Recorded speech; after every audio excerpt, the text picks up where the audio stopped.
नमस्कार दोस्तों, एनसीईआरटी जो सीरीज़ चल रहा है उसमें साइंस का हम लोग 14वां अध्याय आ चुके हैं, जल। ये काफ़ी इम्पोर्टेंट है जल वाला, ठीक है? तो जल में हम लोग देखेंगे कि कितना सारा इसमें फैक्चुअल पॉइंट भी आएगा और साथ ही साथ हम लोग देखेंगे कि जो जल का स्रोत है, वो जल का जो पॉल्यूशन है और जल का जो आपका किस प्रकार रोटेशन होता है, उसके बारे में हम लोग ब विशेष रूप से इसमें देखेंगे, ठीक है? चलिए आते हैं।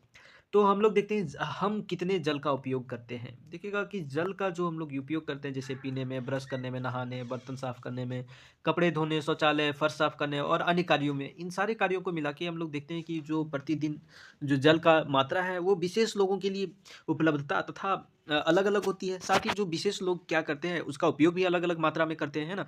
चलिए आगे आते हैं जैसे इसमें और कुछ दिया है कि हम जल कहाँ से प्राप्त करते हैं। चलिए इस बारे में हम लोग देखते हैं कि जो जल का स्रोत है वो किस प्रकार हो सकता है। जल का स्रोत कुआँ, हैंडपंप हो सकती है अर्थात और नगरों में ज़्यादातर जो सप्लाई वाटर आती है, जैसे बड़े-बड़े डैम वगैरह उसके पानी को क्या किया जाता है, स्वच्छ किया जाता है और वही लोगों को स्वच्छ करके लोगों तक पीने का पानी उपलब्ध कराती है ना?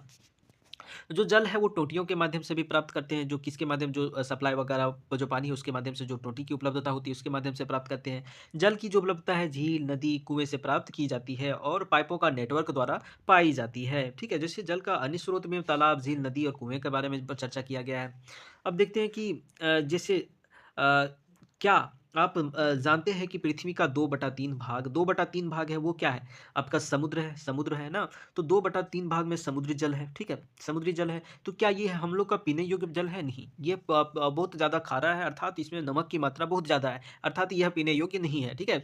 लेकिन अभी हम लोग देखते हैं आधुनिक तकनीक ऐसा है जो इज़राइल वाला है, ठीक है? उसमें देखते हैं कि इज़राइल के लोग जो समुद्री जल को पीने के पानी में कन्वर्ट कर देते हैं ना, तो आधुनिक तकनीकी है ऐसा जो इसमें उपयोग किया जा सकता है, लेकिन बड़े पैमाने पर अगर इसके लिए बहुत सारा फाइनेंस का लॉस होगा, है ना? लेकिन अगर मान के चलिए जो जल हमारे लिए जो शुद्ध जल उपलब्ध है, पीने योग्य है, उसी को अगर संरक्षित किया जाए, तो ये और भौम जल, जो धरती का जल है, उसका जो डिप्लेशन हो रहा है बार-बार समय के साथ, उसको रोका जाए, तो जो पीने का पानी है, उससे पर्याप्त है। लेकिन ऐसा तो हो नहीं रहा है ना? जैसे समुद्रों, महासागरों के जल बहुत से लवण घुले होते हैं, जिससे जल खारा होता है, ठीक है? इसलिए यह पीने के लिए उपयुक्त तथा अन्य घरेलू कृषि तथा उद्योगों की आवश्यकता की पूर्ति के लिए उचित नहीं है। कदाचित आप एस.टी. कोलरिज द्वारा 1798 में लिखी कविता Rime of the Ancient Mariner, ठीक है? इसमें देखिएगा क्या लिखा है। हर जगह जल ही जल, पीने के लिए कोई बूँद नहीं, ठीक है? ये आप मान के चलिए ऐसे लिख रहे होंगे, है ना? या फिर कोई जल के बारे में प्रश्न उत्तर लिख रहे हैं, तो आप कोट कर सकते हैं with the name the rhyme of the Ancient Mariner, ठीक है? ये आप कोट कर कर सकते हैं। ये काफ़ी ऐसे या फिर क्वेश्चन में कोट कर सकते हैं आप, है ना? चलिए यहाँ देखिए कि यहाँ कवि ने महासागरों में भटके किसी जहाज के नाविकों की करुण गाथा का उल्लेख है। फिर भी हाँ, महासागर हमारे उपयोग के लिए जल की आपूर्ति की आवश्यक भूमिका निभाते हैं। क्या आपको यह जानकर आश्चर्य लगता है कि आखिरकार जो जल हम उपयोग करते हैं वह खारा नहीं होता है। हम में से बहुत लोग महासागर से बहुत अधिक दूरी पर रहते हैं। क्या इन स्थानों की जल आपूर्ति की में भी महासागरों पर भी निर्भर है? महासागरों का जल उन तालाबों, झीलों, नदियों तथा कुओं में कैसे पहुँचता है? हमें जल की आपूर्ति कैसा ऐसा क्यों है कि इन स्रोतों का जल किसी भी प्रकार से खारा नहीं होता है? ठीक है? चलिए अब हम लोग देखते हैं कि जल चक्र इंपॉर्टेंट टॉपिक हो जाता है आपका जैसे जल में विलुप्त होने की युक्ति। तो देखिएगा कि आपने कई बार देखा है कि फर्श पर फैला कुछ जल समय के बाद सूख जाता है। जल विलुप्त होता प्रतीत होता है। इसी प्रकार गीले कपड़े के सूखते समय जल विलुप्त हो जाता है। वर्षा के पश्चात गीली सड़कों, छतों, अन्य स्थानों पर भी विलुप्त हो जाता है। ये कहाँ चल जाता है? देखिए ये आप इवोप्रेशन जानते हैं कि कोई भी टेम्परेचर पर जल जो होता है कन्वर्ट हो जाता है वेपर के, है ना? तो ये वाष्पन कहलाती है ना? तो यहाँ पे देखिएगा कि जल ये जो गीला कपड़ा है वो क्या हो रहा है, ये जल की बूँदें क्या हो रही जो लिक्विड फॉर्म में है द्रव फॉर्म में वो बदल रही है और वो गैस के रूप में परिवर्तित हो जा रही है ना। चलिए देखते हैं कि जल वाष्पित हो गया तथा नमक शेष रह जाता है। जैसे मान के चलिए नमकीन पानी, समुद्री पानी है, तो इसको अगर गड्ढा है तो इसमें भरा है, तो हम लोग देखते हैं कि अगर जल वाष्पित हो जाने के बाद सिर्फ़ नमक बन जाता है, गड्ढा में नमक ही रह जाता है, जिसको बाद में प्रोसेस करने के बाद नमक का उपयोग किया जाता है ना। तो उसी प्रकार देख लीजिए जल वाष्पित हो गया, नमक शेष रह गया। क्रियाकलाप से हम यह बोध होता है कि गर्म करने पर जल जलवाष्प में परिवर्तित हो जाता है और इस क्रियाकलाप में हम अनुभव करते हैं कि जलवाष्प अपने साथ लवणों का वहन नहीं करती है। इस प्रकार बनी जलवाष्प वायु का एक भाग बन जाती है जिससे प्रायः देखा नहीं जा सकता है। हमने यह भी पाया था कि जल की गैसीय अवस्था में परिवर्तित करने के लिए गर्म करना तथा हमने यह देखा कि खेतों, सड़कों, छतों, ज़मीन क्षेत्रों पे जल वाष्प में परिवर्तित होता रहता है, ठीक है? इस प्रकार हम लोग जो गड्ढों का जो नमक बनाने की प्रक्रिया था, उसमें गड्ढा था, जल भरा हुआ था और वह जल अवशोषित हो गया तो गड्ढा में नमक ही भरा जाता है ना? तो आगे एक और क्रियाकलाप दिया गया है, उसको देखिए कि उसके बारे में यहाँ पे हम लोग आते हैं कि पौधों द्वारा जल की क्षति।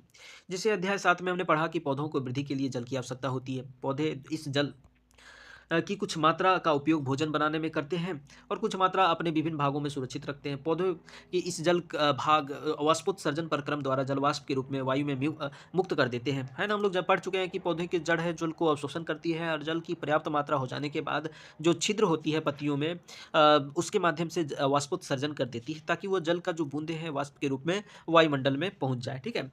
तो वायु में जल वाष्पन संघनन की प्रक्रमों द्वारा प्रवेश करता है। क्या यह जल सदा के लिए विलुप्त हो जाता है? नहीं, यह सदा के लिए विलुप्त नहीं होता है। बाद में संघनित होके बादल का निर्माण करते हैं ना। तो यहीं पे जो बादल का निर्माण हो रहा है इसमें हम लोग देख सकते हैं कि जल की कणिकाएँ हैं और बर्फ है। तो इस प्रकार जो बर्फ व जल से भरे गिलास बाहरी पृष्ठ जल की बूंदें आ जाना क्यों? क्योंकि यहाँ जो जल की बूंद आ गया क्यों?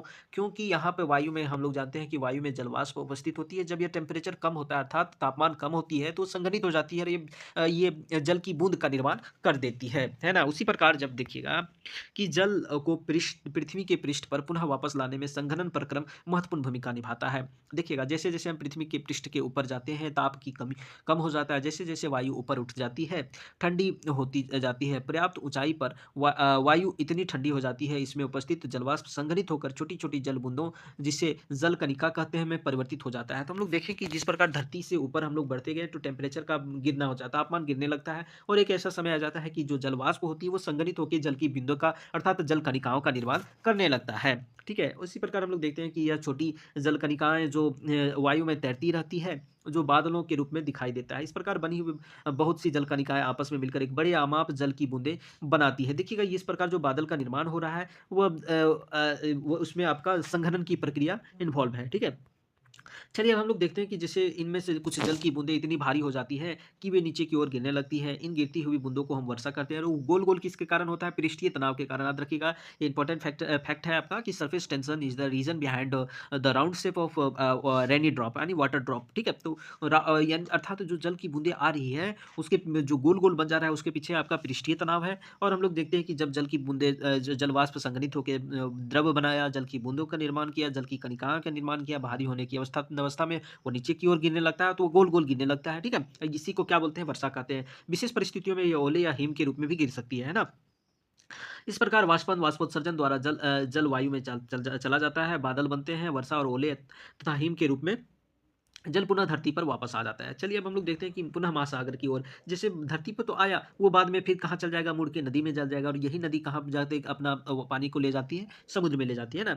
तो देखिएगा कि यहाँ पे दिया गया है कि प्रायः समष्टि भूपृष्ठ पर महासागरों के तल ऊँचे हैं, ठीक है? वर्षा तथा हिम के रूप में भूमि पर गिरा अधिकांश जल अंततः महासागरों में वापस चला जाता है या विभिन्न ढंगों से होता है। पर्वतों पर हिम पिघल कर जल बन जाती है।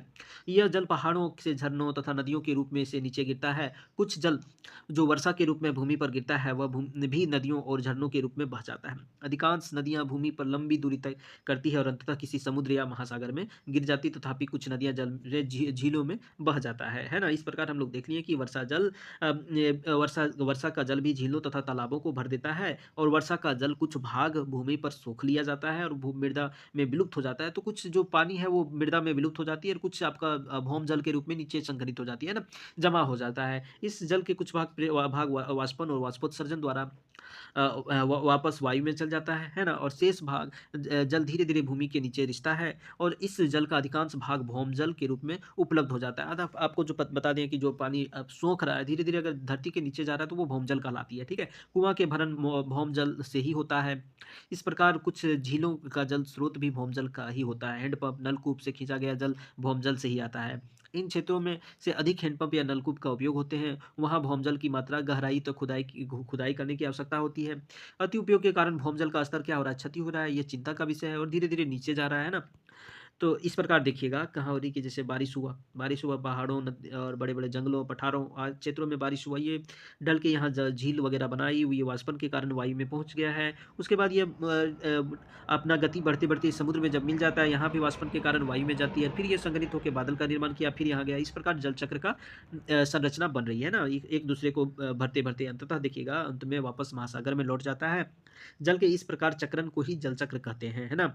यदि भारी वर्षा हो तो क्या होगा? अब देखिएगा अगर आपका ड्रेनेज सिस्टम खराब है अर्थात जो पानी का निकासी क्षमता है और निकासी मार्ग मार्ग है वो अगर बेहतर ना हो तो बाढ़ की स्थिति आ जाती है ना। तो विभिन्न हम लोग देखते हैं मानसून में अधिकांश वर्षा मानसून में होती है, विशेषतः गर्म दिनों के बाद वर्षा हमें राहत प्रदान करती है। बहुत सी फसल बोया जाना मानसून के आने पर निर्भर करता है ना। तो वर्षा बहुत इंपॉर्टेंट है हमारी फसलों के लिए। अत्यधिक वर्षा से बहुत सी समस्याएँ उत्पन्न हो सकती है। भारी वर्षा से नदियों, झीलों, तालाबों और जल स्तर बढ़ सकता है। ऐसा होने पर जल के बड़े क्षेत्र में फैलकर बाढ़ का कारण बन जाता है। खेतों, वनों, गाँव, शहरों को जलमग्न कर सकता है और हमारे देश में बाढ़ फैले पालतू जानवर, संपदा, मानव जीवन पर अपार क्षति कर सकता है।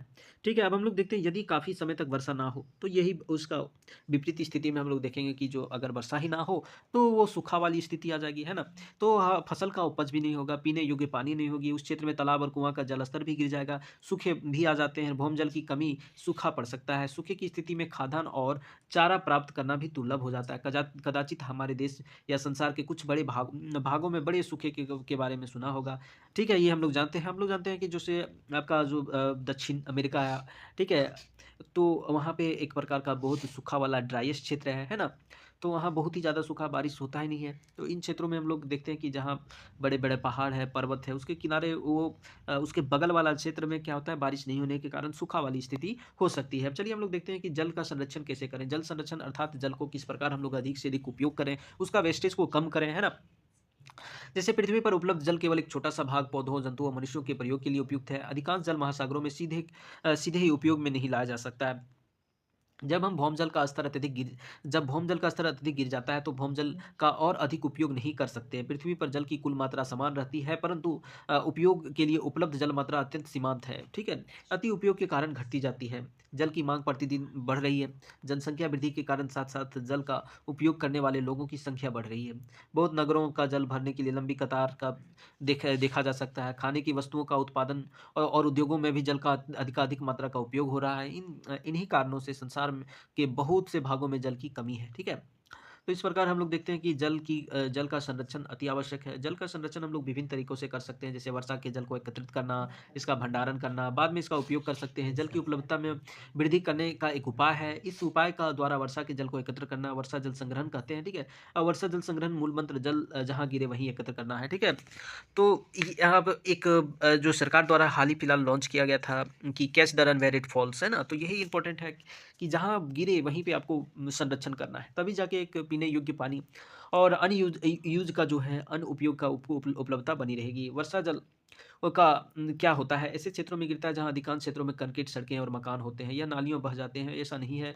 इस वर्षा जल का कुछ भाग बहकर नदियों और झीलों तक पहुँच जाता है जो बहुत दूरी पर हो सकते हैं क्योंकि यह जल हमारे चारों ओर भूमि में वापस नहीं गया। इस जल के घरों को वापस लाने का अत्यधिक प्रयास करना चाहिए। अब वर्षा जल संग्रहण के तकनीकों का उल्लेख करते हैं, जैसे पहला हो गया कि छत के ऊपर वर्षा जल संग्रहण। इस प्रणाली में भवनों के छतों पर एकत्रित वर्षा जल का भंडारण टैंकों द्वारा पाइपों में पहुँचाया जाता है और छत पर उपस्थित मिट्टी के कण भी हो सकते हैं जिन्हें उपयोग करने के लिए पहले निस्यंदन करना आवश्यक होता है। जल को भंडारण टैंक में एकत्रित करने के स्थान पर सीधे पाइप द्वारा ज़मीन के किसी गड्ढे पर ले जा सकता है और जहाँ में मिट्टी के रिसाव द्वारा भूमजल की पुनः पूर्ति हो सकेगा।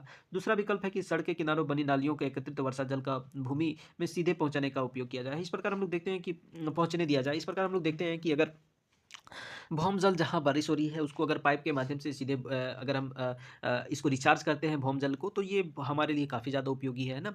और जो भंडारण होती है नलियों के माध्यम से जो जल बहता है उसको भी अगर जो ग्राउंड वाटर उसको रिचार्ज करने में किया जाए तो वो भी काफ़ी ज़्यादा इंपॉर्टेंट है। ठीक है दोस्तों? मिलते हैं नेक्स्ट वीडियो में। तब तक के लिए जय हिंद और अधिक से अधिक सब्सक्राइब करें, सहयोग करें और लाइक करें, शेयर करें। ठीक है?